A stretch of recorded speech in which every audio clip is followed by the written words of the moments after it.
Current and potential investors that we will be making various remarks about future expectations, plans, and prospects that are considered forward-looking statements.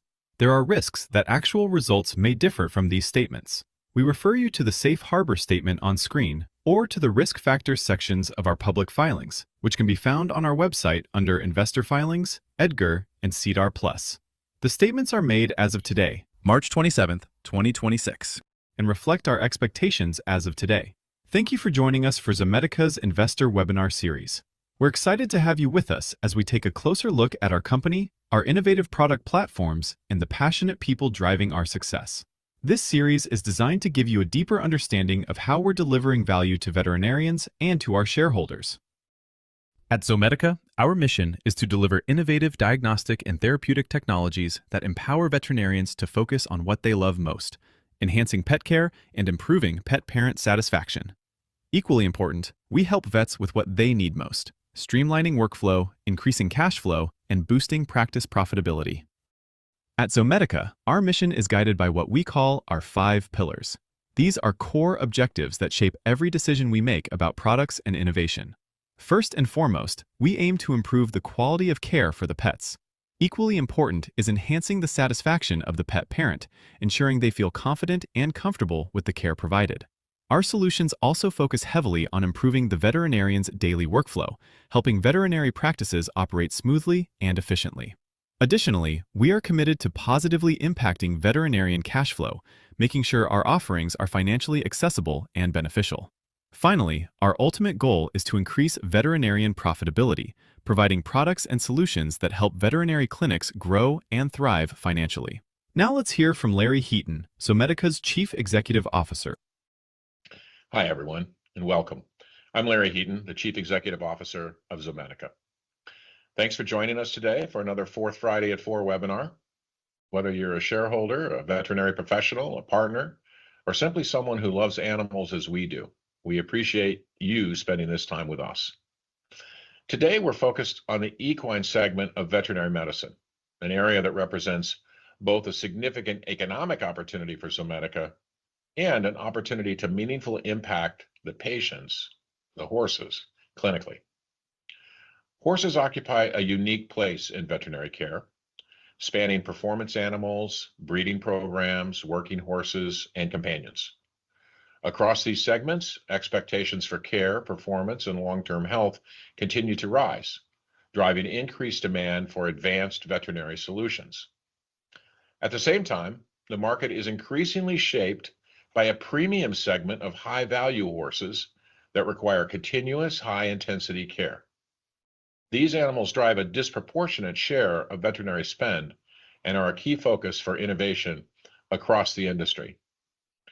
That demand is fueling growth across both diagnostics and therapeutics, from faster stall-side testing and reproductive monitoring to advanced imaging and non-invasive treatment options that support recovery and performance. And this is where Zomedica is uniquely positioned. We've built an integrated equine ecosystem that spans both diagnostics and therapeutics, supporting the full continuum of care. Our diagnostic platforms enable faster clinical decisions and improved efficiency, while our therapeutic solutions address critical needs in recovery, pain management, and surgical care. Together, these technologies create multiple revenue touchpoints per patient and support a model that combines capital equipment with recurring revenue, driving long-term value for both veterinary practices and Zomedica. Importantly, this integrated approach also creates a strong competitive advantage for us, as few companies today offer a unified solution across both diagnostics and therapeutics. Today, we'll walk through the market dynamics, our strategy, and how our technologies are positioned to support growth in this segment. Once this segment is complete, we'll turn to our recent fourth quarter earnings release and 10-K filing. As you've had some time to review these in detail since they were published on March 16th, we'll stick to the highlights and then move to your questions. With that, let's get started.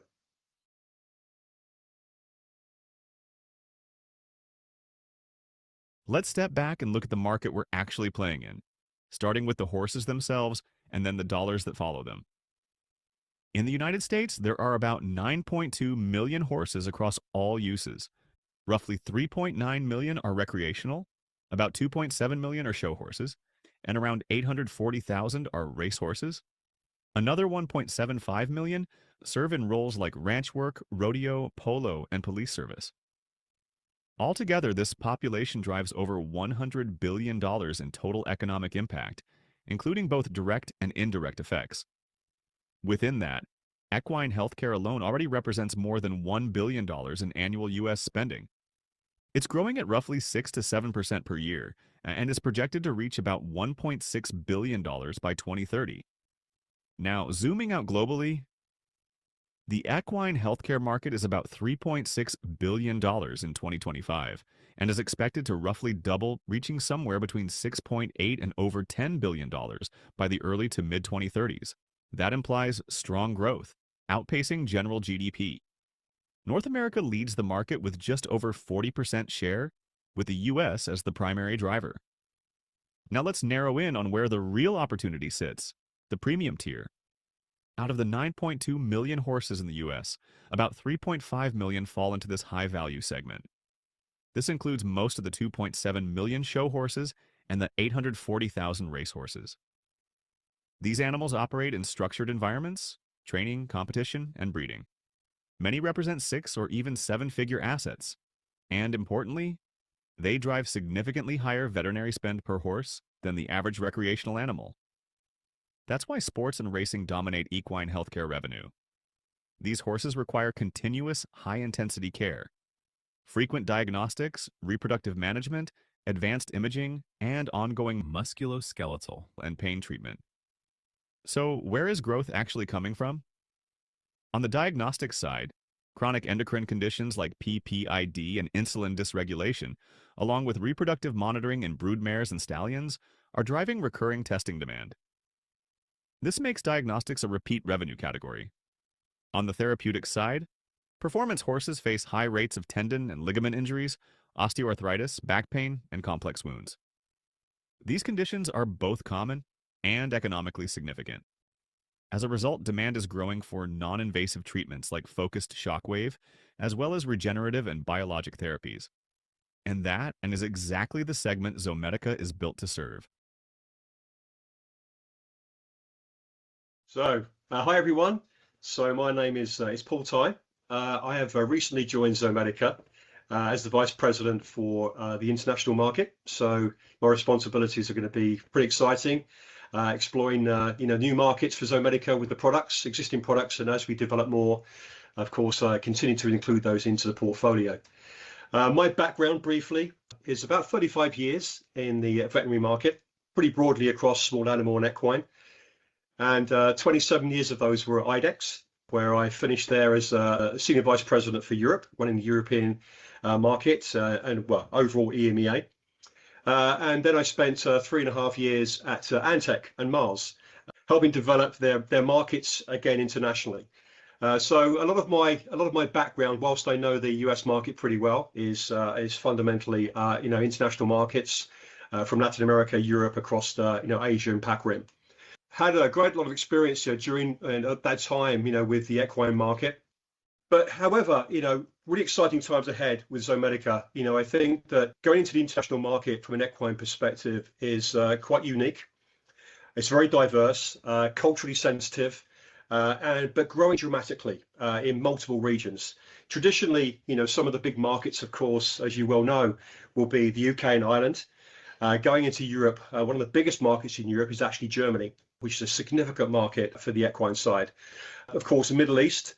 But what I'm seeing now is actually China is growing dramatically, and a lot of keen interest in the equine market, from jockey clubs, racing and breeding, stud farms, also into Korea. So this is a very international marketplace. We know Latin America as well, in Brazil and other countries.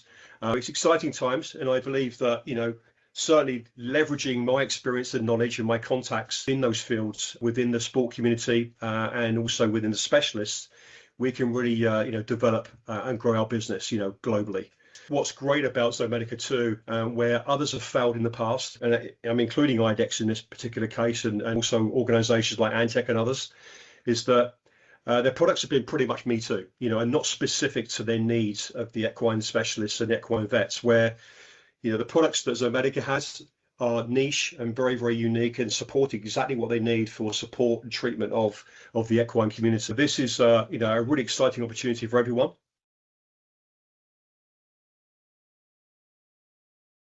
Hi, I'm Trudy Gage, the Vice President of Zomedica's Equine Division and Client Education. I'm honored to serve in the role. My passion for all things equine crosses over into my personal life, which has actually helped in my professional life. Understanding the needs of the horse owner as a competitor myself on a national level, an owner of a small farm in Michigan, Gage Show Horses, I think it is easy for me to relate to the end user of all of our products. I became involved in industry working with equine veterinarians over 25 years ago. I am grateful for the relationships I've made worldwide over all of that time, starting with PulseVet in 2009. Has been an amazing opportunity for me to continue to grow in my professional career. We've worked with all of the associations, the equine associations, giving us access to the end user. It also has elevated the PulseVet brand to the elite brand that is the leader, by far, the gold standard when it comes to shockwave therapy.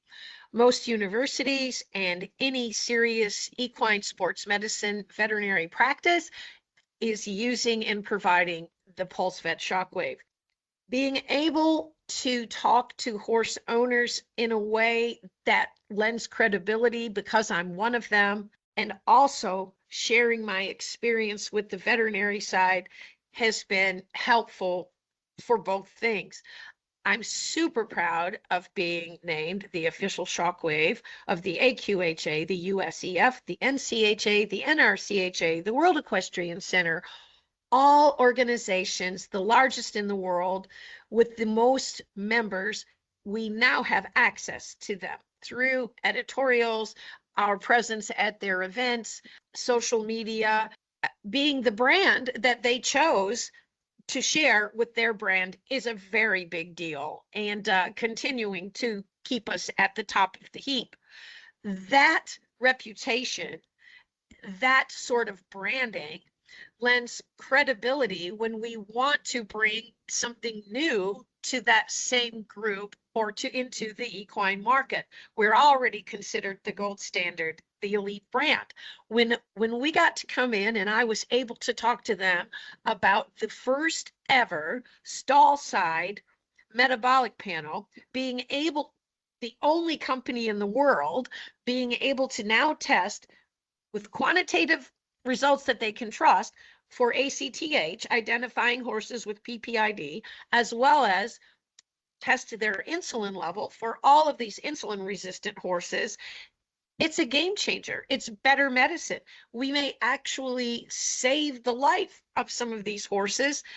It will help the veterinarian determine a treatment to treat, when not to treat. If we're talking about injecting a steroid, we may not want to do that based on the results of this test, and we can know that in about 20 minutes. Being the only company offering that has been such an amazing opportunity for me. The equine veterinarians that we already work with, that are already our loyal customers, they're open, and they were and continue to be excited about what we bring to them. We've earned their trust. We've brought them innovative things that improve the medicine they're providing to their client. The horse owners are looking to us for education and asking their veterinarians for these products. Luckily, we've gained that trust over the decades of work we've done. A lot of that research and science, being able to bring that to the table, has been instrumental in our success. Moving forward, I believe the sky's the limit. We are only getting better and growing. Being able to move our new products into our very established equine market is a real benefit to us when we're not starting from scratch. We're already here with a great client base, and we're just adding to it, improving the life of those horses, improving the return on investment, and saving time for those veterinarians. And at the end of the day, for me, it's all about how are we helping those horses and dogs. And we are absolutely doing that with the products we're bringing to the table. Hello, my name is Roderick Richards, DVM. I studied veterinary medicine and surgery late after a short career in engine development with companies such as Lotus Cars in the UK and the Orbital Engine Company in Perth, Western Australia.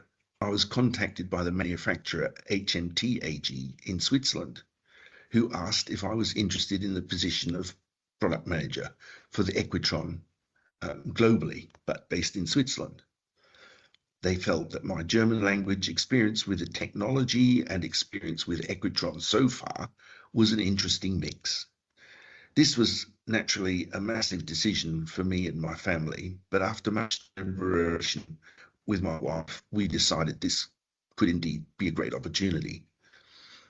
Well, that really was the beginning of Shockwave as we know it.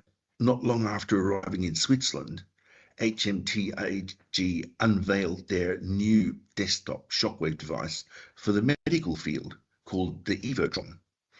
I immediately went to the sales director and told him that I wanted that device for the veterinary world.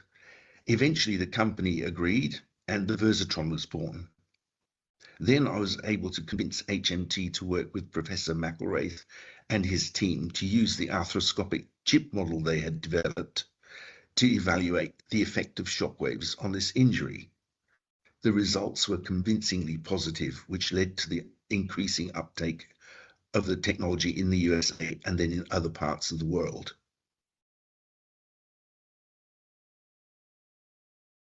My name is TJ Barclay. I'm a veterinarian with Zomedica. I have about 20 years of experience in equine practice. And then I've spent the last little bit over 2 years with Zomedica in the role of professional services veterinarian.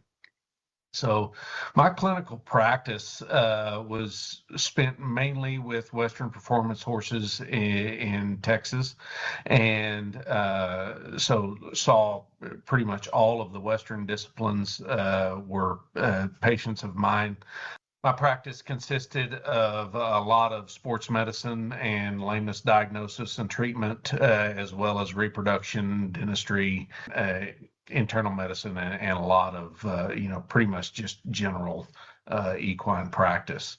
Had a lot of experience in those types of cases and a lot of experience with the PulseVet product, which is a big part of Zomedica's lineup. So a big part of my role as a professional services veterinarian is assisting the sales team in talking to veterinarians and potential customers. In that role, I serve mainly as an educator, educating potential customers.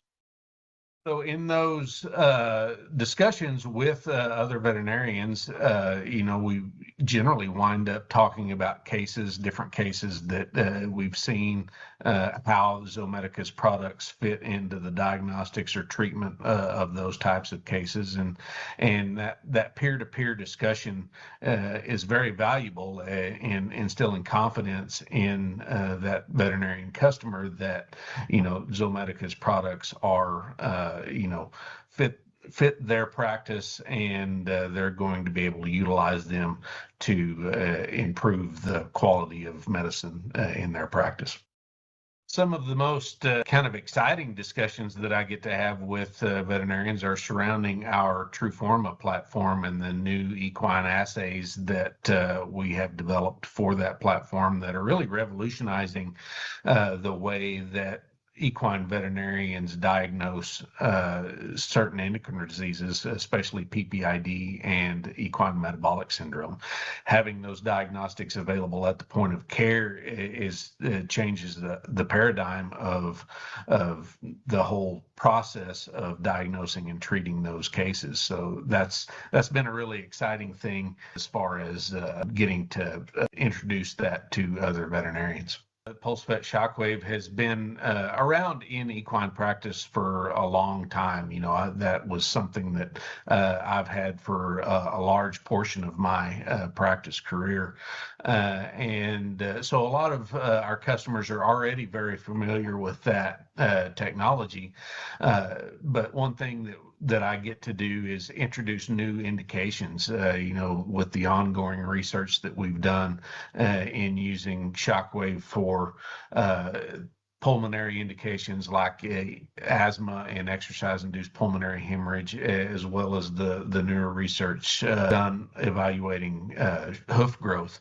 Those are new and very applicable things to a typical equine practice. So getting to share those things and helping customers doing those types of treatments is another big part of what I do. Hi, I'm Dr. Kimberly Keaton, professional services vet with Zomedica. I have quite a few certifications in addition to my Doctor of Veterinary Medicine. I've been in clinical practice for 20 years. I also practice acupuncture, and I'm a certified veterinary medical manipulator, which is essentially veterinary chiropractic. In addition, I hold a license in England because I practiced in England for a couple of years. So that essentially describes kind of who I am. I do come from an integrative background, which is a multimodal approach to medicine and managing high performance sport horses. And PulseVet is actually what brought me into industry and to join Zomedica over a year ago now, because the tech forward approach of the kind of wide portfolio that Zomedica offers to practitioners to kind of help improve their day-to-day efficiency, as well as improving client outcomes and keeping everything, cost to the minimum and clients happiest and their patients performing at their best. A day-to-day interaction with the sales team and sales associates, we are utilized for education and support in the field. And so, from the initial introduction of the technology to the practitioner, we support the sales team in clinic. When I go in with an account manager, I allow the account manager to drive kind of the business discussion and the accounting discussion. And then I step in and take over the kind of clinical and the scientific side of things to kind of help veterinarians understand what our technologies can bring to the table. Kind of on the other side of that, the diagnostic platform. So the TRUFORMA platform, which is a really novel diagnostic device that allows people to make diagnoses in the field. So it takes something that typically we would have to send off a blood sample for, wait a couple days, have it come back. That's something that we can now do in less than 20 minutes in the field, so that animal can be medicated appropriately sooner and clients can see, appropriate results from that medication sooner and less contraindications from that disease state that we're diagnosing. At Zomedica, our approach to the equine market isn't built around a single product. It's built around the horse. What you're looking at is the Zomedica equine ecosystem, a deliberately integrated portfolio designed to serve veterinarians and their patients across two critical pillars: diagnostics and therapeutics. This model matters because it mirrors how veterinary care actually works. A vet doesn't just treat, they diagnose first, then treat, then monitor. Our product suite supports that entire continuum. On the diagnostic side, TRUFORMA is our flagship platform, delivering point-of-care hormone and biomarker testing using proprietary bulk acoustic wave technology. For the equine practitioner, this means accurate endocrine panel results at the stall side, without the delays or added costs of sending samples to an external reference lab. Faster results mean faster clinical decisions and better patient outcomes. We also offer TRUVIEW AI, a digital microscopy tool that brings AI-assisted analysis to the practice, further expanding the diagnostic toolkit available to equine vets. On the therapeutic side, PulseVet therapy is the cornerstone, the gold standard in equine shockwave therapy with deep clinical roots and strong brand recognition across the equine veterinary community. Complementing it, the Assisi Equiloop delivers targeted pulsed electromagnetic field therapy specifically designed for the equine patient, And Vetagel. rounds out the portfolio with a fast-acting, plant-based hemostatic solution for wound management in the field. Together, these products are designed to work in concert, each one reinforcing the value of the others. Diagnostics inform treatment decisions, and treatment outcomes reinforce the ongoing value of diagnostics. That's multiple revenue touchpoints per patient, per visit, per year. This is how Zomedica is building durable recurring revenue in the premium equine segment, not through a single transaction, but through a true ecosystem. PulseVet is widely recognized as the gold standard in equine extracorporeal shockwave therapy, and for good reason. Shockwave therapy uses focused acoustic pressure waves to stimulate healing in Musculoskeletal. tissue. These waves penetrate deep below the surface to promote angiogenesis, reduce inflammation, and trigger the body's natural repair mechanisms. All without surgery, without pharmaceuticals, and without extended recovery downtime. For performance horses where time off equals lost revenue, that distinction matters enormously to owners, trainers, and veterinarians alike. PulseVet systems are engineered specifically for the demands of equine practice. The device is portable, making it well suited for ambulatory vets working across multiple farms and facilities.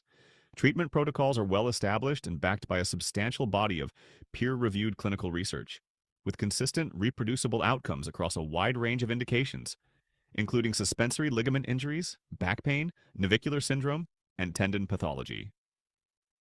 PulseVet also works seamlessly alongside TrueForma within the Zomedica ecosystem. A veterinarian can use TrueForma to identify an underlying hormonal condition contributing to poor Musculoskeletal. recovery, such as equine metabolic syndrome or PPID, and then deploy PulseVet as part of the treatment plan.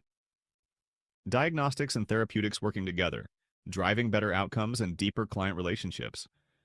From a business standpoint, PulseVet operates on a recurring revenue model.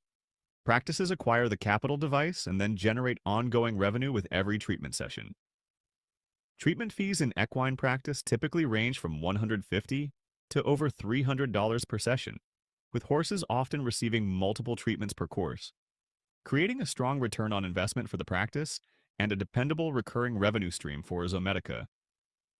Proven, trusted, and clinically differentiated, PulseVet is the foundation of Zomedica's equine therapeutics business. Let's talk about the size of the opportunity. The global equine healthcare market is substantial and structurally attractive. An estimated 60 million horses worldwide require ongoing veterinary care, with the premium performance and sport horse segment representing the highest per animal spending. These are horses whose owners, trainers, breeders, competitive riders view veterinary investment not as a discretionary expense, but as essential asset protection. The economics of care are straightforward when a horse represents a 6- or 7-figure investment. Zomedica's equine segment is targeting a compound annual growth rate in excess of 30%, with a clear pathway to $50 million or more in annual equine revenue. That trajectory is grounded in two things: continued penetration of the installed base and the powerful recurring revenue dynamics built into our model. TrueForma generates recurring consumable revenue with every diagnostic test run, creating a dependable annuity tied directly to clinical activity. PulseVet generates recurring revenue with every shockwave treatment session. The Assisi Equiloop, Vetagel. and TrueView AI each add additional per-procedure and per-use revenue layers on top. Every capital placement compounds into a long-term revenue stream, and gross margins across the portfolio are targeted at 65% and above.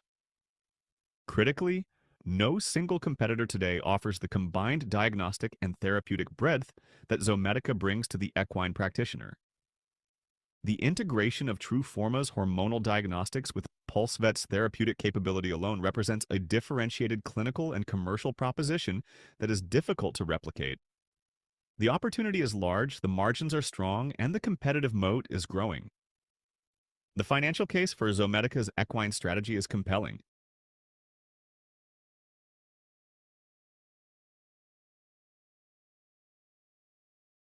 As we step back and look at the full picture, we see a clear opportunity, not only in market size, but in how the market is evolving. The equine sector is fragmented, yet concentrated in premium segments like performance and racing, where spend per horse is significantly higher. That matters because clinical outcomes, speed of diagnosis, and quality of treatment directly translate into economic value. Zomedica is positioned at that intersection. Our integrated approach connects diagnostics and therapeutics into a single clinical workflow, helping veterinarians move more efficiently from insight to action. That integration drives better patient outcomes, supports utilization, and creates multiple revenue opportunities per patient. Our professional service veterinarian model, unique to Zomedica, also helps ensure adoption continues beyond installation of our equipment through education, training, and real-life clinical use, which is what drives long-term value. The opportunity also extends well beyond the US.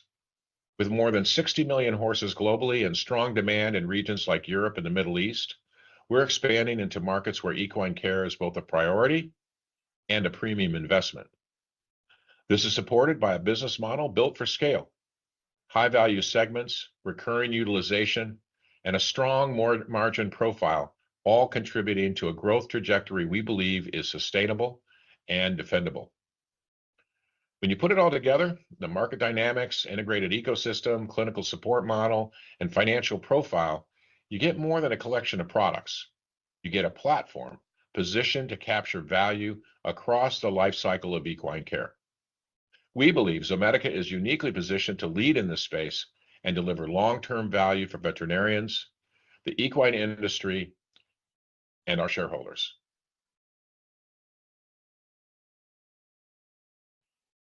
I'll start with a brief update on the business, and then our Senior Vice President of Finance and Corporate Controller, Mike Zelke, will walk through the financials.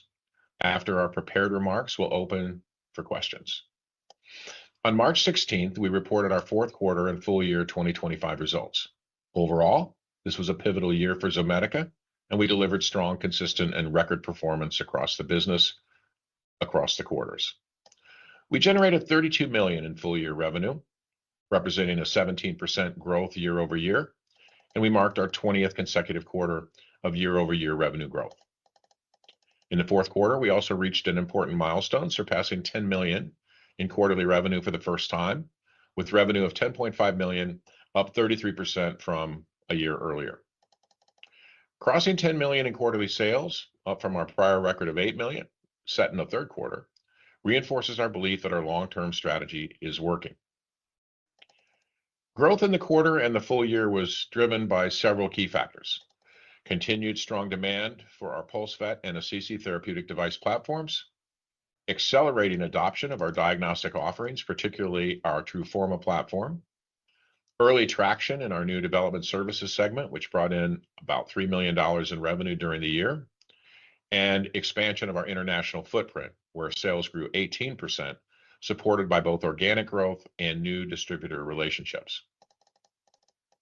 We're encouraged by the momentum in our relatively new development services segment, which has opened new revenue opportunities by leveraging our development, engineering, contract manufacturing, and order fulfillment expertise and infrastructure. We've entered into agreements with a human health partner to leverage our Georgia electromechanical manufacturing and distribution facility, and are in early days of working with two entities, one for human health and one for animal health, that leverage our Minnesota biotech manufacturing and distribution facility. Importantly, this is not just a new revenue stream for us, as we have noted our intent to monetize our infrastructure and intellectual property since our acquisition of Qorvo Biotechnologies a couple years ago. It represents a strategic extension of capabilities we've been building for years. We are now able to apply our core strengths to a broader set of partners and related opportunities. What makes this segment particularly compelling is that it diversifies our business model beyond our core products, while still leveraging the same underlying infrastructure and expertise. As we scale this segment and engage with additional partners, we expect it to be a contributor not only to revenue growth, but also to margin expansion, further aiding our goal to cash flow break even, GAAP profitability, and long-term value. From an operational perspective, we continued to execute with discipline. Gross margins remained a healthy 68% for the full year. Cost reduction initiatives helped to reduce operating expenses by $3.9 million, or 7% as compared to the prior year. Cash burn, driven by lower OpEx, operating expenses, and reduced capital expense, merger and acquisition spend, was $18.1 million for the year, including a significantly reduced $1.1 million cash burn in Q4, both of which represented the lowest in our history since commercialization. Our disciplined approach to cost management will remain a primary focus across the company. We've also made significant progress in expanding and enhancing our product offerings, with several improvements and initiatives that position us well for continued growth. In 2025, we added the VETIGEL product line and introduced our new development services business segment, as discussed earlier, both of which expand our reach and open new avenues for innovation and revenue. This led to a contract manufacturing and services agreement with ROM Sensor Development, further expanding our capabilities beyond animal health and highlighting the broader potential of our development services segment. We launched our new TRUVIEW digital microscopy platform, now enhanced with AI diagnostic interpretation, and expanded its distribution through an agreement with Moichor. This AI enhancement significantly advances the platform by enabling automated interpretation of hematology blood films, delivering faster, more consistent, and more standardized diagnostic results through a more intelligent program. We launched our next generation VETGuardian Plus monitor, along with an onboarding app designed to streamline installation and integration. Together, these enhancements mark an important step in the evolution of our monitoring platform, improving both product usability and workflow efficiency for our customers. We continued to expand our TRUFORMA platform with new and enhanced assays supporting detection, monitoring, and assessment across a range of key areas, including equine ACTH, insulin, and progesterone, and feline testing for cobalamin and folate, further strengthening the clinical value and depth of the platform. We supported the expanded use of our PulseVet system through the launch of a national equine asthma registry, which we believe will generate critical insights, inform clinical practice, guide future research, and ultimately improve outcomes for patients.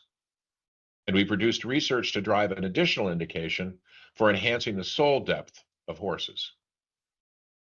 Internationally, we broadened our footprint through new distribution agreements in the United Kingdom and Turkey, and expanded partnerships in the Netherlands and Canada, continuing to build momentum in key global markets. And we have high expectations for 2026, as we just onboarded a new vice president of international, very experienced in the animal health market. Taken together, these initiatives reflect our continued commitment to innovation and our ability to build a more comprehensive, differentiated portfolio that delivers increasing value to our customers. With a growing installed base, increasing recurring consumables revenue, and targeted innovation across both diagnostics and therapeutics, we look forward to building on this momentum in the coming year. As we look ahead to 2026, our priorities remain clear: accelerate global adoption of our innovative portfolio, expand recurring revenue streams, and with fiscal discipline, drive toward cash flow break-even and profitability, with a firm goal of achieving both for 2027. With a strong balance sheet, including $53 million in liquidity, we believe we are well positioned to build on this momentum and continue to deliver long-term value. With that, I'll turn the call over to Mike to walk through the financials in further detail. Thank you, Larry, and hello, everyone. We appreciate your continued support of and interest in Zomedica. The fourth quarter of 2025 was another record-breaking quarter for us, and the finalization of a record year, which delivered the highest revenue in company history, continued expansion across our portfolio, launches of enhanced products, and continued execution at significantly reduced operating expense levels. I'll walk through the results now. Total revenue for the fourth quarter was a record $10.5 million, an increase of 33% compared to the fourth quarter of 2024. It is the first time the company has eclipsed 10 million in revenue for a quarter. Total revenue for the year was 32 million, an increase of 17% compared to 2024. Full year growth was driven by performance across our portfolio.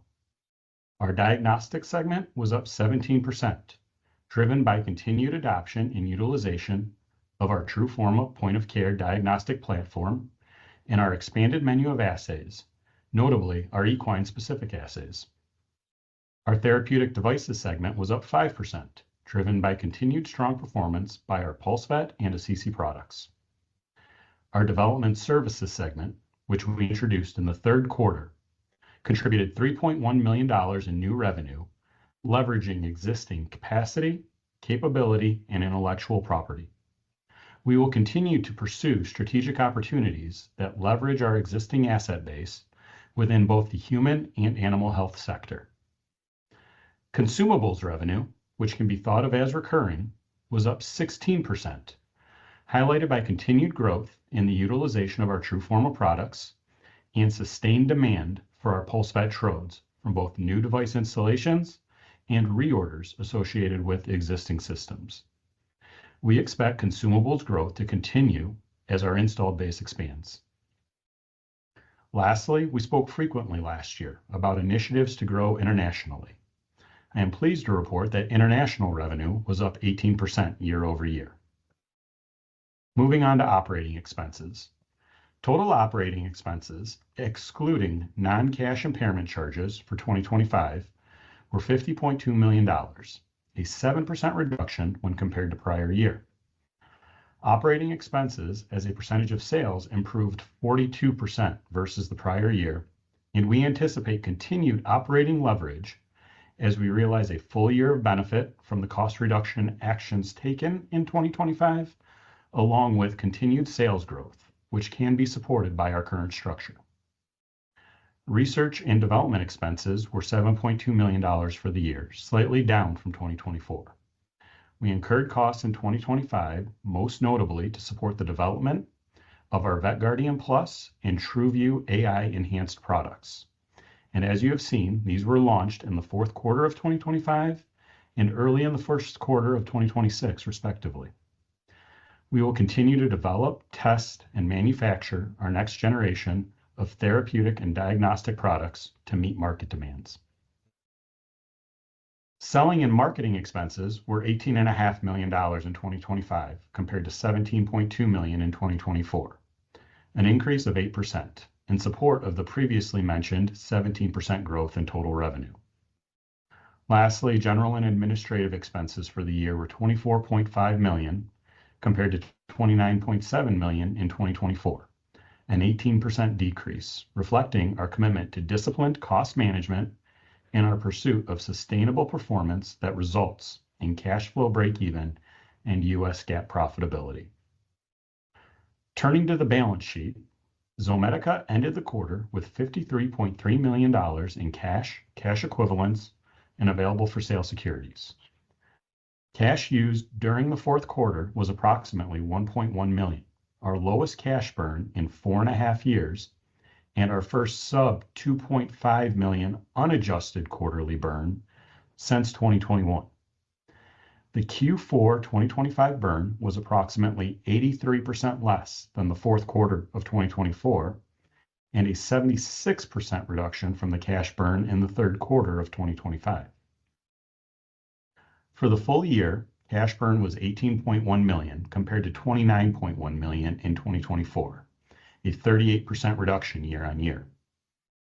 The positive impact of top-line growth, the maintenance of strong margins, and reduced operating expenses is clear when comparing cash burn to prior year and provide evidence of meaningful progress toward our goals of cash flow breakeven and GAAP profitability.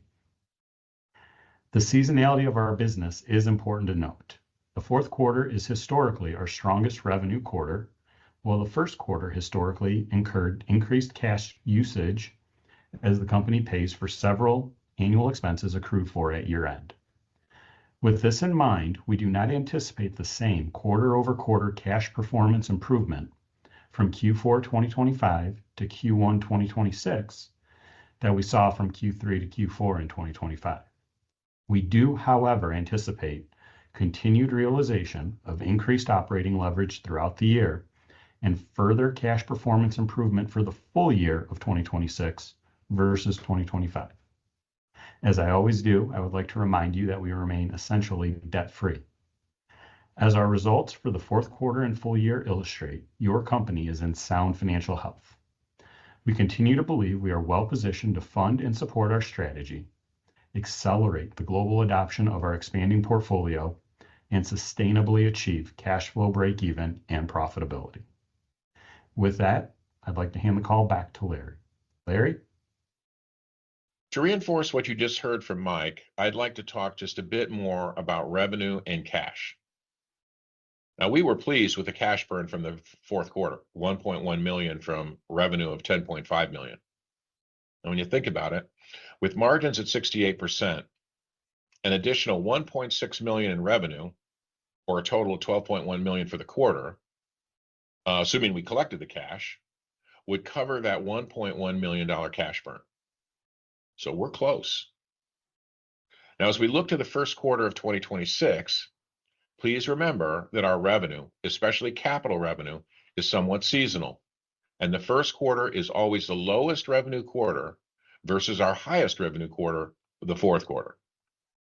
Also, keep in mind that cash burn is generally highest in the first quarter as we pay out expenses accrued during the entire previous year.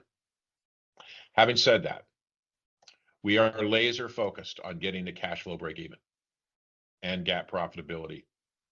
While we're confident that our current cash is and will be sufficient to see us to cash flow break-even and profitability, we remain focused on reducing our operating expenses, both as a percentage of revenue and also in absolute dollar terms. So please view our early 2026 revenue and cash burn metrics as we lay them out, as we make progress in this context. Okay, now let's get to questions. The first one, before I even look at yours, I'm going to ask myself, hey, I thought you were going to buy stock for your grandchildren when the window opens. Good question. My answer is that I am.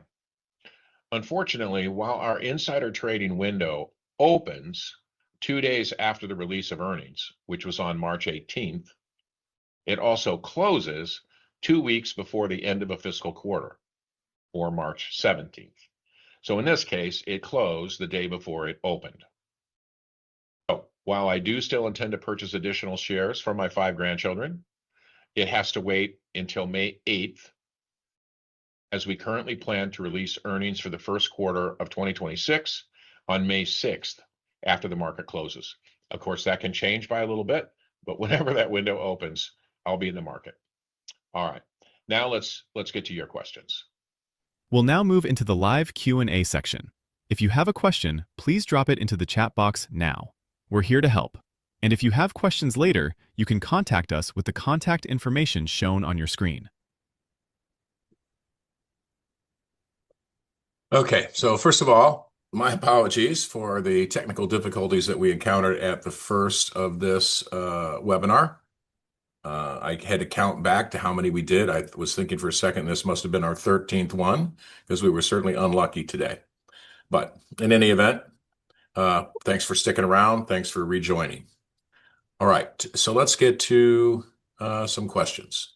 First one is still no sound. Oh, well, I guess that's a legacy from the last one. We have a question here about the Boehringer Ingelheim collaboration, which we announced just a week or so ago. What is the impact and so on and so forth. So I'll talk a little bit about that. So Boehringer Ingelheim is, I think, the second largest animal health company in the world. They're privately owned. They're based in Germany.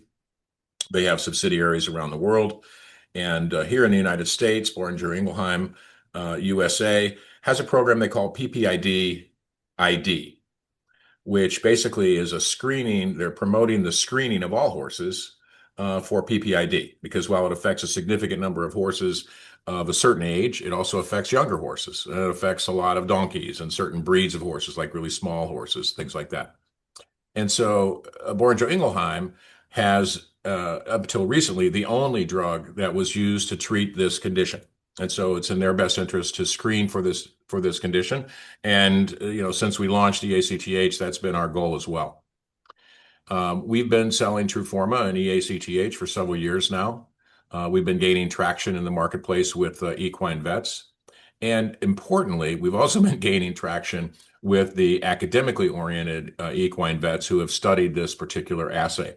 I think we've told you before that our assay is the only one, I should say our set of assays for eACTH is the only one that measures not only ACTH, but also this derivative called CLIP, which may be super important. Time will tell. But we're the only ones that offer that. Up until now, you had to send your blood to Cornell and wait and then get the results back. And it would take days, maybe longer, to get that. Boehringer Ingelheim, based on the academic presentations that were made at AAEP, based on the fact that we've been working with them over the last year, doing combined labs and events with equine vets, they satisfied themselves that technologically we had not only equal to Cornell, but actually superior when it comes down to being able to measure CLIP independently. So their program is every spring and every fall, they offer at no charge to have a couple of horses per veterinarian tested, and they cover the cost. Up until now, that meant they covered the cost of sending the blood to Cornell, and they paid that bill. But now, and it kicks off just in a few days, April 6th, I think is the launch date for BI's program. They're going to offer the vets to be able to do the testing at the point of care with the Truforma device. And so their salespeople have the ability to sign that customer up to their program. That will mean that we place the device, as we do anyway, at no charge. And that initial set of cartridges, which is both eACTH and insulin, those cartridges are being paid for by BI. So they do 2 in the fall and they do 2 in the spring. We're obviously coming up on the spring one. The beauty of it for us, of course, is that every single equine vet that encounters PPID and treats PPID today uses the BI drug. Now, there's another company that's recently launched a competitive drug. We'll see how that goes in the marketplace. But today, all equine vets know BI, and they all know when it comes to PPID, BI is the authority because they have the only drug. And so we get that mantle of credibility along with the absolute convenience and all the other advantages that come along with being able to do this testing at the point of care. We are super excited because this allows us to get that initial usage, eACTH and insulin, and then we can come right behind them with cortisol and progesterone, and it's just a great opportunity. Customer acquisition cost for us is essentially nil at that point, so it's a terrific opportunity, and you can be sure we're gonna avail ourselves of it. All right, next one. Will first quarter earnings surpass 10 million? Well, I suppose that earnings, right, of 10 million will be possible in a first quarter of some year, but that's not any time in the near term. I think the question really is, will first quarter revenue surpass 10 million? And the answer is, I don't think so. It's not in our plan. As Mike pointed out, first quarter revenue always takes a dip from fourth quarter because that's our strongest capital quarter. And we expect that pattern to continue here in 2026. I noticed you haven't purchased any shares. I think I covered that. Since you stated in the last Q&A that we might break it even at the end of 2026, what new or existing revenue will drive the increase in revenues? Cash, I think, would probably be the question. So we have them on the market. The products that we're selling now will be sufficient for us to achieve the sales objectives that we have set forth. That could get us to cash flow break even, certainly by the end of the year.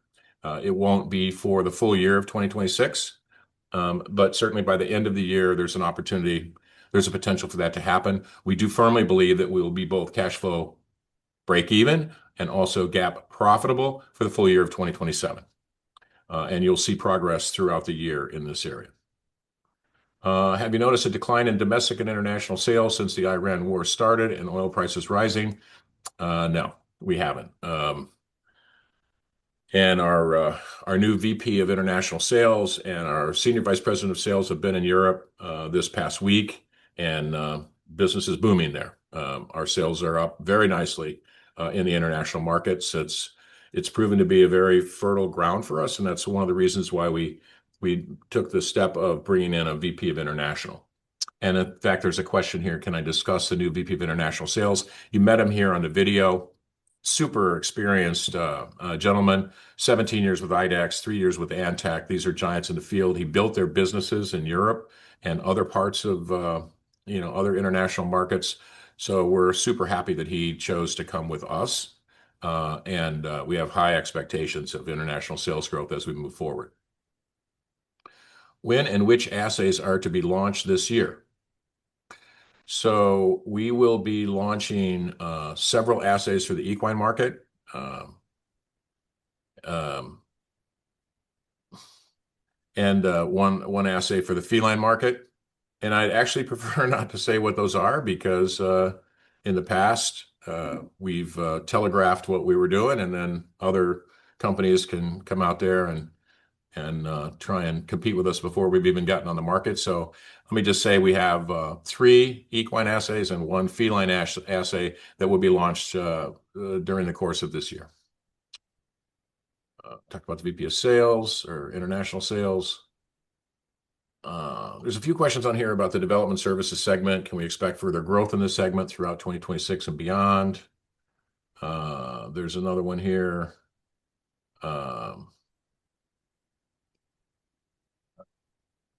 What constitutes engineering services? I'll take that one now.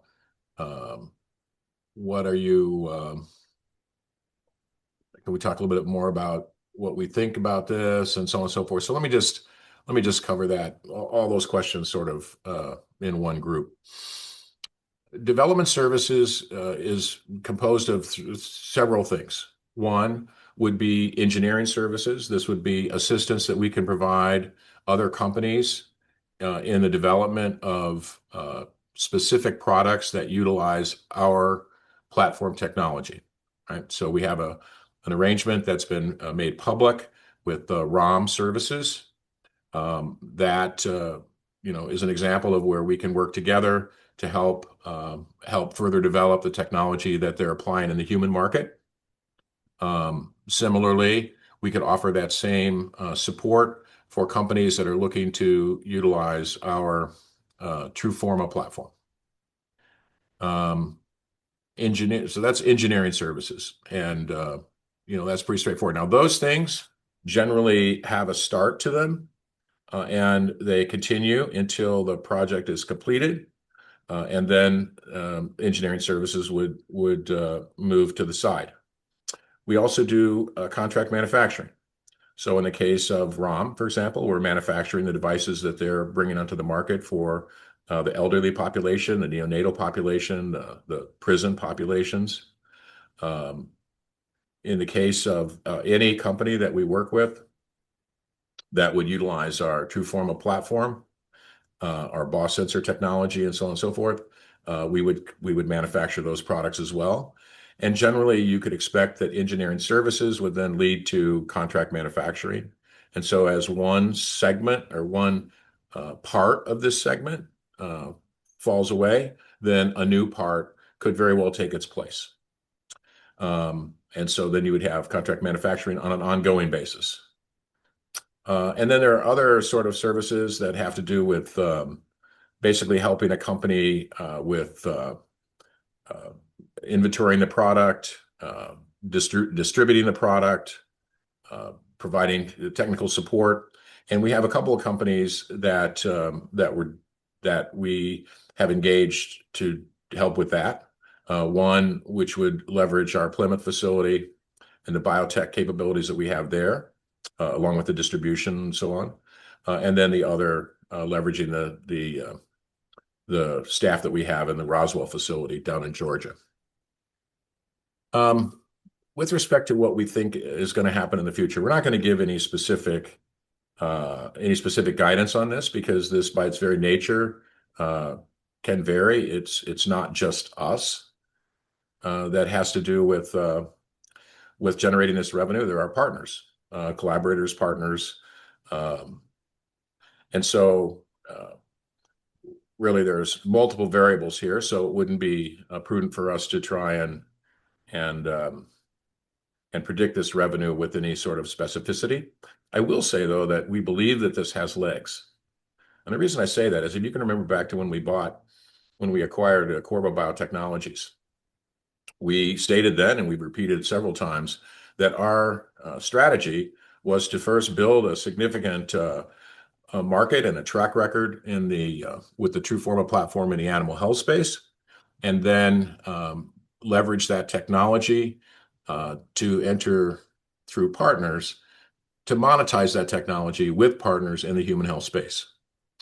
We knew when we acquired Qorvo Biotechnology that there were several, not just one, but several different indications for human health applications for this platform technology. And so to the extent that any single partner that we are working with, to the extent that any of them would, after initial work, decide not to go down that road, or for whatever reason, not be the appropriate partner for us, there's no shortage of other entities that we would be able to approach and move forward together in some sort of a partnership or joint venture or something like that. So while I'm not going to give specific guidance as to what exactly we're seeking or looking for in revenue, our expectation is that, just as we have said for several years, that this will be a way for us to generate meaningful revenue as we move forward. Okay, I hope that satisfies. Let's see. Talked about the assays, talked about the VP of sales, talked about development services, talked about Boehringer. Timeline for equine version of VetGuardian. Good question. Trudy asks me that almost every week. And I tell her the same thing I'll tell you now, which is that we first wanted to perfect the VetGuardian Plus device. We have that in the marketplace now. We wanted to make sure that we got all of that, technology really zeroed in by looking in a small space, a cage, a kennel, where there's a dog or a cat or what have you. Now we're in the point where we can apply it to a larger space, which is a stall where the horse is moving around. And so we expect sometime during this year to have some news on that. And Trudy, I'm not going to tell you any more than that, which I shared. You can attest to the fact that I shared the same thing I told you, right? All right. Similar lower cash burn from Q4 and Q1 and throughout 2026. I think Mike, and then I reiterated it, our cash burn is always higher in the first quarter. It's the highest of the year. This year will be no different. There are expenses that are accrued throughout the year that we need to pay out. But then you see the cash burn going down from there. And this is what we expect. Our operating expenses for 2026 will be less in absolute cash dollar terms than they were in 2025. We are focused on that. And, you may have seen, for those of you who follow our website and our positions that are there, while we did bring on a new VP of International, there are a couple of senior positions that are no longer part of our management team and company. And these are all just reflections of the fact that our expenses will go down, not just as a percentage of revenue, but actually also in hard dollar terms. Let's see. When do we expect to be profitable? 2027. Will this move the stock, you think? So I'll talk a little bit about that. I think later there's another question about stock price and whatnot. So when we think about, in its simplest form, forgive me, but more people want to buy the stock than want to sell the stock. Stock price goes up. You all know that. There's not anything wise about that statement. So we need more buyers. We appreciate your sticking with the stock. We would encourage you to do that, right? Hold it. But sometimes you just need the cash, so we get it. But so we need more buyers. And so how do you get more buyers? Well, why are people not buying today? Right? Well, one reason they might not be buying today is that we're burning cash. And so what are we doing about that? We're focused like a laser beam on reducing our cash burn and getting the cash flow break even. Somebody else might say, I'm not buying it because even though they're not burning cash, they're not profitable. And so there you go. That's the other major thing that we're doing is we're looking to be profitable. Now, there are other reasons, right? They might not like the exchange that we're on. Well, we're not on an exchange. They might not like that we're not on an exchange that they recognize. They might not like the share price being where it is. And so these are things that, at this point, reducing the number of shares outstanding, we're very well aware that there are multiple ways to do that. One path is not something that is favored by the shareholders, and so we're not going down that path. The other path would take longer, but it would be A, get to cash flow break even, B, get to profitability, C, generate some free cash, and then D, start buying shares back, right? So from an operative sort of plan, these are the kind of things that we look at. And why do we look at it that way? Because we're looking to remove reasons why people are not buying the stock today. And then once we remove those reasons, we have to give them reasons to buy it. So let's increase revenue. Let's keep margins high. Let's keep expenses low. Let's be profitable. Let's show good growth opportunities. This is what we're working on. Let's see. Any new indications coming soon for PulseVet? Are we gaining market share adoption and recently added indications for horses and dogs? So new indications, I think the newest indications are treatment of asthma. And also there's a new indication for the treatment of sole depth. So apparently the depth of the hoof of a horse, the thickness of it, is a pretty important thing for horses. And there's a study that recently was done. The first sharing of that was in December of this past year, that says that if you use shockwave on the hoof of a horse, that you can enhance the sole depth. And so we're actually early days on that, but we're contemplating doing a registry for that as well. But in any event, those would be indications that would help. Now, the other thing is that by having indications in the small animal, companion animal segment, we actually gain the ability to have the product introduced into the mixed animal vet group. So there's about 2,400 equine-only vets in the United States. There's another couple thousand mixed practice vets. And up until now, those mixed practice, they basically make their money treating small animals, but they really like to treat horses. They probably own horses themselves.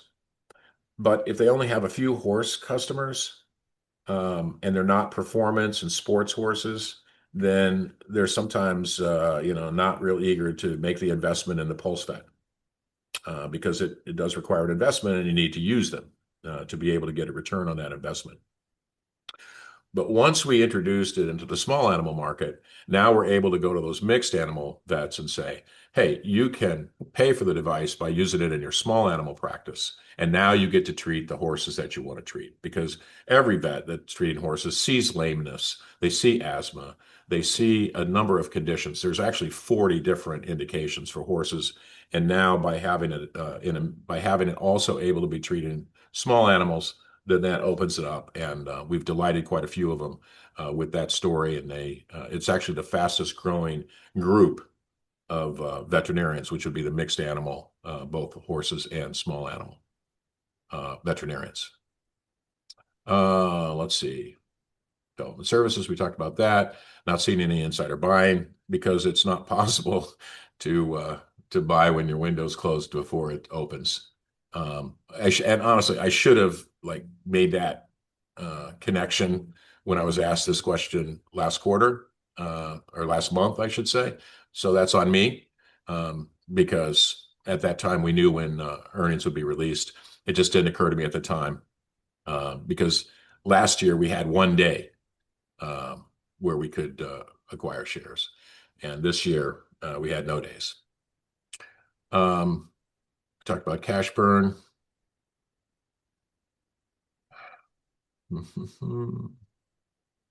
Let's see. Early clients, talked about that. Development services. Any thoughts on trying to be listed back on the NYSE? Let me circle back on that question. I think Mike's got some information that might be helpful. Is Q1 26 revenue beating Q1 25 revenue? We've gone 20 quarters in a row of having the revenue for the quarter set a new record for that particular quarter by demonstrating year-over-year growth. We expect 2026 to be the same as it has been in 25, 24, 23, and 22. Can you talk about rough revenue Cornell market does in PPID? I don't know how much of their revenue. I don't know what Cornell's revenue is, and they don't disclose it. You know, they're not publicly traded. I would just tell you that the opportunity for us to have Boehringer Ingelheim tell every equine vet that is their customer, and every equine vet is a customer of BI, that they endorse the TRUFORMA and they will pay for a couple, 4 tests in the spring and 4 tests in the fall. That's really good for us. Any buyback would not happen until profitability. Can you at least discuss what it would look like if we indeed hit profitability? The stock price extremely undervalued now, and a buyback should provide reasonable investor value. Yeah, so I object to the premise. A buyback, a small buyback, isn't going to make any difference. We have almost 1 billion shares outstanding. So until we are cash flow positive and profitable and have plenty of money in the bank, at which point we would consider and lay out a strategy. But it'd be a long strategy, frankly. There's a lot of shares out there, and to do one now, I think the chairman of our audit committee has a phrase that he uses when we talk about it. It's a permanent loss of capital for a short-term gain that benefits a few shareholders, but it's not to the benefit of all shareholders, unless it's a reasonable, prudent, thought-out, long-term plan, in which we'll get to that when we get to that. Let's see. We talked about engineering services. We talked about stock buyback.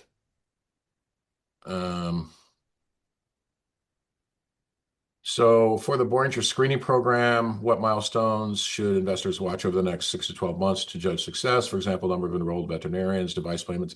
Yeah, we're not going to disclose any of those metrics. We don't. We talk about our segments, and we'll continue to report segments. But something like that, what I would say is watch out for the diagnostic revenues, watch out for the consumable revenues, and you'll see those grow. We talked about the other TRUFORMA tests. PIMS integration is on track. We'll have the first of many products will be integrated with PIMS by June. That's TRUFORMA. And then the rest of our product line will follow. I think the timeline is like June to September, in that range. And it's, by September, all of our products, and by September, nearly all of the PIMS integrators. There's a number of them out there. How soon may we expect to go back to being listed on a major exchange? I'm going to defer that to Mike in just a minute.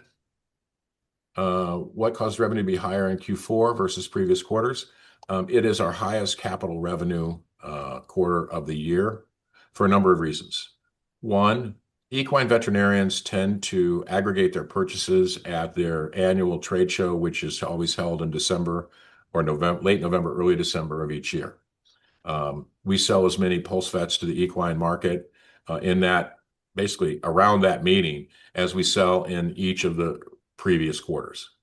And then, of course, we have the whole quarter leading up to it. The second reason is that, the federal tax code allows for investment tax credits. Is that the right word for it? Well, what they do is they allow you to take the cost of the acquisition as an expense in the quarter in which you put it to use, and then you have it for the whole year. So if you buy something on January 1, then you a year and 3 months later, you get the benefit of it. If you buy it on December 31st, you get the benefit of it immediately for the whole previous year. It's just a buying cycle that exists in pretty much all capital sales. And it's certainly the case for us here as well. And then there's also a little bit of, salespeople wanting to make their quotas. And so they've got bonuses that they want to achieve and whatnot. And so all that comes together and makes the fourth quarter. And you can look back, 22, 23, 24, 25. You'll see the same pattern repeat over and over. Am I worried about the stock price? No. Am I worried about it? That's a good question. I guess it depends on how you say worried. I think about it a lot. I see my own portfolio just as you all do. I don't want to, I want that stock to appreciate, both for my own personal reason and my grandchildren, but all of you who have invested your hard-earned money into our shares. Some of you before I got here, but it doesn't matter. I want to see it go up, as y'all do.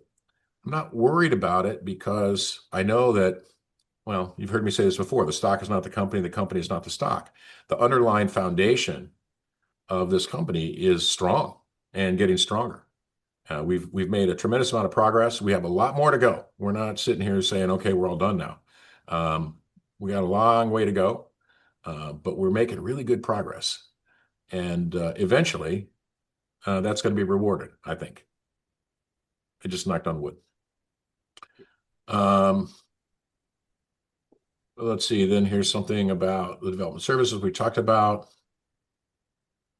Talked about that. You said cash flow break even could happen by the end of 26. 27 are the goals. What milestones can we watch for? Just watch for revenue increasing, expenses coming down, margins staying strong, and the cash burn. I mean, you'll see the progress being made during the course of the year. And if you want to look back at the last 3 or 4 or 5 years, you'll see the cash burn always highest in the first quarter and so on. And again, I see, especially Mr. Anonymous attendee, that you are looking for very specific detailed information and stuff which we don't disclose. We are in a marketplace where we're surrounded by competitors, most of whom, or many of whom I should say, I can think of 3 really big ones that have much higher resources than we do. And so we're not looking to telegraph to them, what they might want to do to forestall our progress. And so I hope you would appreciate that. Let's see, you said operating expenses should be lower. Yes. Again, these milestones, I know what you're looking for, but I'm not sure that I can help you with these things. If you what milestones to know if we're on track for cash flow, for reducing cash flow, then I would suggest that you look at reducing cash flow or reducing cash burn, right? I mean, the other metrics obviously are leading indicators or lagging indicators, but the best indicator, if you want to know how we're doing on cash burn, is cash burn.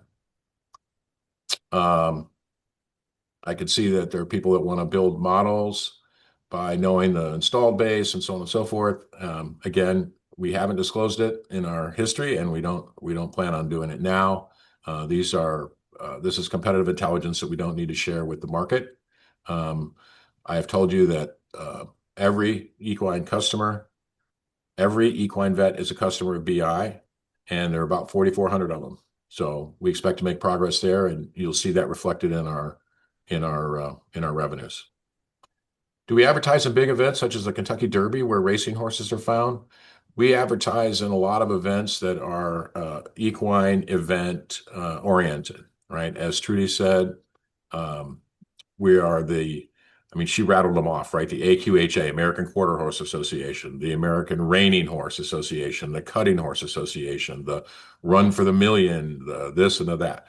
All of these are associations where PulseVet is the official shockwave of those. And the vets that take care of those horses know that and utilize our technology. But more to the point, when Trudy says she's in charge of client education, she also reaches out directly to horse owners so that they know to ask their vet for the gold standard in these technologies.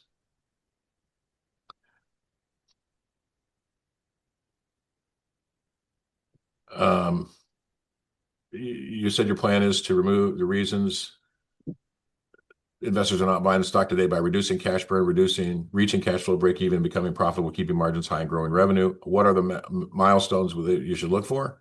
I mean, I think the question answers the question answers it, right? Increasing revenue, strong margins, reducing OpEx as a percentage of revenue, reducing OpEx in cash terms. I mean, we disclose all those things, and I would encourage you to follow along with those. Do I plan on staying with Zomedica for the foreseeable future? Yes, I do. I've recruited, with the exception of 2 people here, and you've met them. You've met Evan St. Peter 2 webinars ago, and you met Dr. Ashley Wood last webinar. With the exception of them, I've recruited every single person that's here at Zomedica, and I'm here. I'm here to the point where they can take their stock options and go cash them in and get something nice with them, or use them for their children or what have you. My children are grown.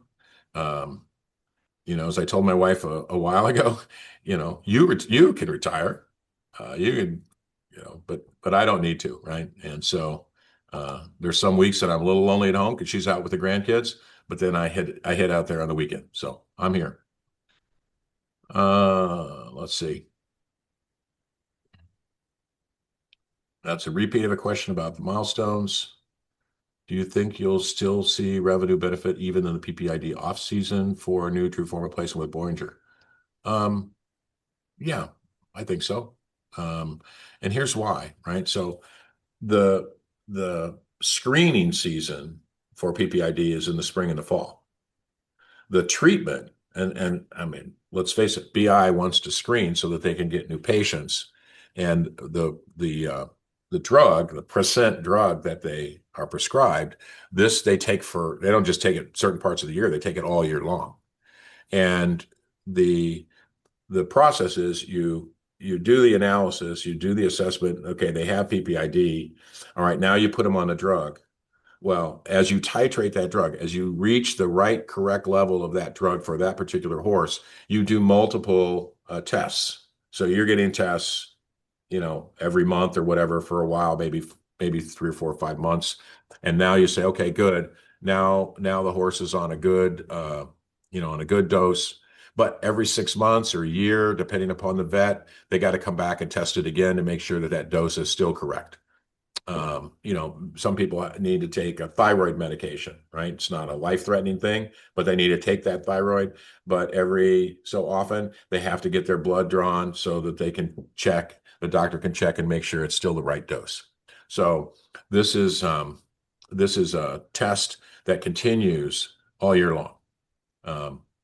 And even if it's not PPID season, it could be breeding season where progesterone comes in on the same platform. It could be foaling season where the little colts are born, and sometimes they need to be tested as well, not necessarily for PPID or whatever, but with cortisol. So it's a good thing that's going to last the whole year. Let's see. I'm going to address that about the NYSE. I'm going to actually let Mike do that. Okay. Now there's some questions about acquisitions and so congratulations to whoever on the team that worked on the BI deal. It's down stellar. Yeah, for sure. And that's, I mean, of course I helped, but not really, right? This was the culmination of our PSV team working with the PSVs at BI. It's a culmination of our VP for corporate accounts and strategic collaborations, who we hired just about a year ago, working on that. It's Trudy and all her contacts at BI. So kudos to the team across the board. I got to be the one to sign the agreement, but the real work was done by the folks that have been doing this for a while. All right, so now there's a couple questions on here about this Oxford science. So first of all, let me tell you that per SEC regulations and just good common sense, anything that is material, we disclose, and we disclose it timely. If we have a material event due to Canadian regulations, we have like a day to get the word out in the form of an 8K. No, actually, it's not an 8K. It's a different kind of a filing in Canada. And we have 2 or 3 days or 4 days to disclose it via an 8K in the United States, right?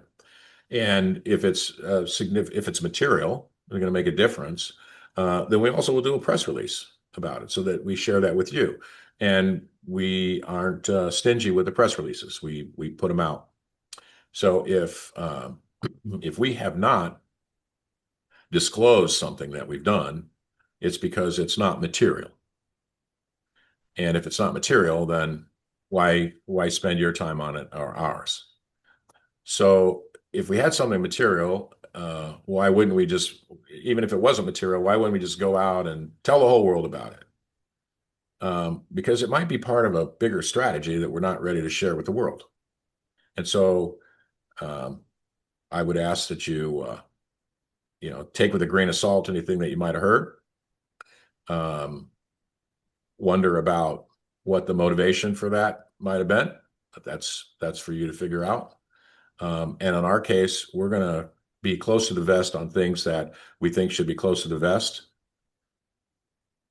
And we have that latitude if it's not a material event.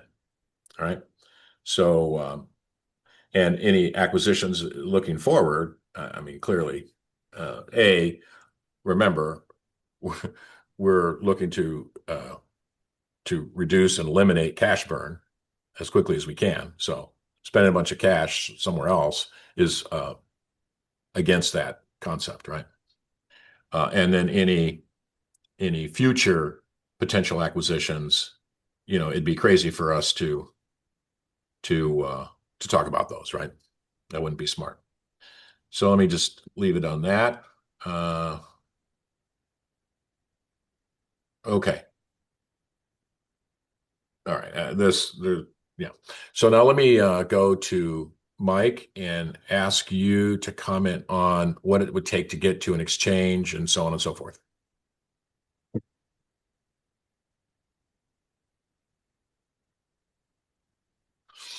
I'm going to pull up some slides.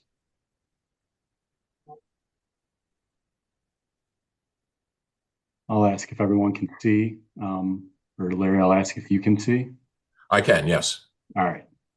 So I apologize. I don't have it. Excuse me. It's not in slideshow presentation, so I apologize if it's a little small. On the heels of being asked the question last time and filling questions around regaining compliance for a major exchange, I begin by prefacing and saying our ambitions are the same as our shareholders. We would love to see the stock traded on a major exchange, have it be broadly available for trading, easily tradable, so on and so forth. That said, we've looked at the different exchanges that are available, and I've gone ahead and laid out some of the criteria that's required for listing. The first one on the slide here is the NASDAQ Capital Market. You can look at the red X's as criteria we don't meet. Green X's is good news. NASDAQ says we have to meet one of these 3 criteria in totality to be listed. Have sufficient stockholders' equity across the board, market value of shares. We have operating history if you go that route. Market value of listed securities, check. We're not profitable yet, so we would fail on the net income standard. Number of shares, round lots, etc.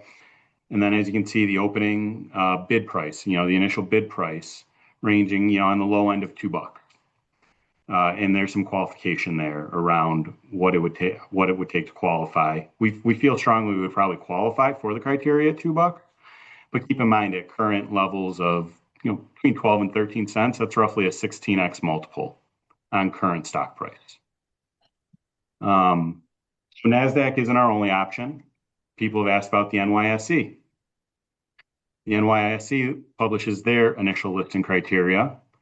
You have to meet one of two financial standards, be it a earnings test where you have profitability, so we're out on that one, or their global market capitalization test of 200 million, we're out on that one. If we were to get to a market cap of 200 million, then we have other criteria you have to meet in terms of distribution standards, which again, we'd cover on the round lot holders, publicly held shares, market value of shares. Their opening bid price is $4, which by math would be a 32x multiple of current stock prices. What if we go back to where we were a little over a year ago, or right around a year ago? The NYSE American Exchange. They present multiple standards in which you can meet, right? One standard requires pre-tax income. So we're currently out on that one. The rest of the standards are, there's one on total assets and total revenue, which we're close on. But then you get to, again, minimum price. Here's maybe the cleanest path of a market cap, value of the float, equity, and again, an opening bid price of $2. And then the additional criteria you would have to meet, one of the following, we all check the boxes on. Lastly, our shareholders, you all have asked about the new infant Texas Stock Exchange, or TXSE. Their listing standards are very similar to the NYSE and the NASDAQ. You have to pass one of two tests to be listed. One's an earnings test, which again, we fail on as a result of not yet being profitable. Remain laser focused on that. The second one is a market capitalization test, which lays out the need for a market cap in excess of 2 million and a share price of $4 that's been maintained for 90 consecutive trading days prior to listing. The rest of the criteria that's been publicly available and written about, again, we check the box on. So the point of laying out all this is, one, management has an eye on it. Two is to lay out the magnitude at which the stock price needs to move for these to become viable options. A stock buyback of that magnitude is very significant. We don't talk about other options as they've been voted down resoundingly by our shareholders before. So as Larry's laid out, we remain focused on the levers that we can pull, right? Increasing our revenues, reducing our operating expenses, generating cash. And that's where the focus of the company remains. Mike, today. You're breaking up. I'm not sure what's happening, but you're breaking up. Oh, I'm sorry. Can you hear me? Is that any better? I'll stop here. Any better, Larry? Not sure what's. Yeah. I think people got the gist of it. Okay. Internet's being a little funky here. I think the only other question really that's out here is there's a few questions on acquisitions. One is, are we more likely to scale through partnerships on the human side, or could a small acquisition also make sense? So we're definitely on the human side looking for partnerships, joint ventures, things like that. The reason for that is it's not just the acquisition, and I'll talk about acquisitions in a second, but it's also the expense of the regulatory pathway, navigating the regulatory pathway with the FDA, which a number of us here have experience. We've done that before, but you got to go down that road with the FDA. You got to go down the road with payers and coding and so on and so forth. And then you got to deploy a sales force in the human market and so on.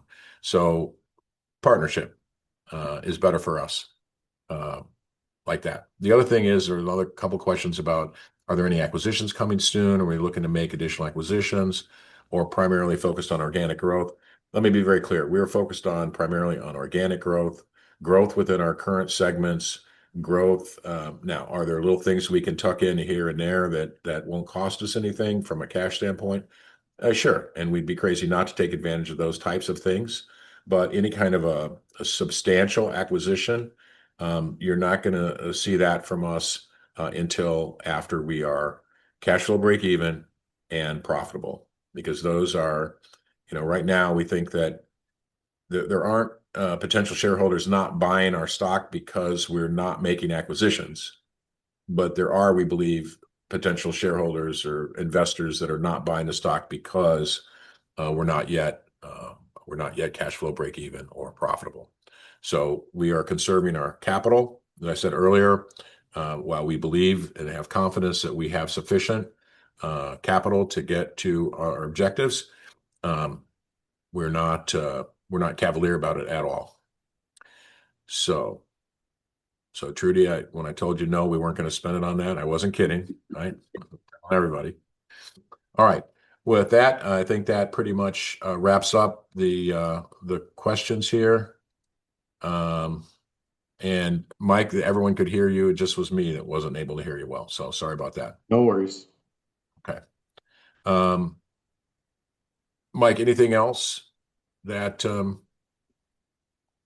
No, I think the point that you were driving home at the end there, Larry, and the bow I was trying to put on the stock price is, ultimately the equation we're solving for here is creating demand, right? Creating more, buyers of our stock, so that you all can see the appreciation in the stock price. Demand will lead to increased price. We view the best path forward on that front to be continuing to do what we're doing, which is driving top line growth at healthy margins, reducing cash, again, taking away reasons why someone wouldn't buy our stock should lead to increase in demand for our stock. But, we obviously leave that to the market to determine. Yeah.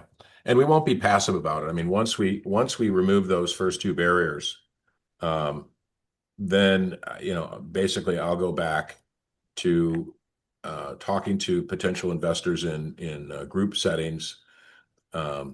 Not necessarily, it won't be the same settings as I did early on when we were listed on a major exchange. But there are groups of potential investors that get together that will purchase on an over-the-counter stock, or that will take a little bit more risk in terms of penny stock. I haven't been doing those. It takes away from focusing on our primary objectives. But once we get to cash flow break even and profitable, then we'll do more outreach to reach these potential investors. Okay. Trudy, anything else?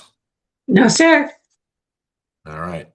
I didn't see, I guess there was one question you could have answered. I should have let you. Oh, well, next time. All right. Thanks, everyone. Appreciate your support. We will continue, keeping you up to date on what we do with the press releases as material events occur. And we look forward to seeing you next month on our fourth Friday of 4 webinar, where we'll be talking about our manufacturing capabilities and so on.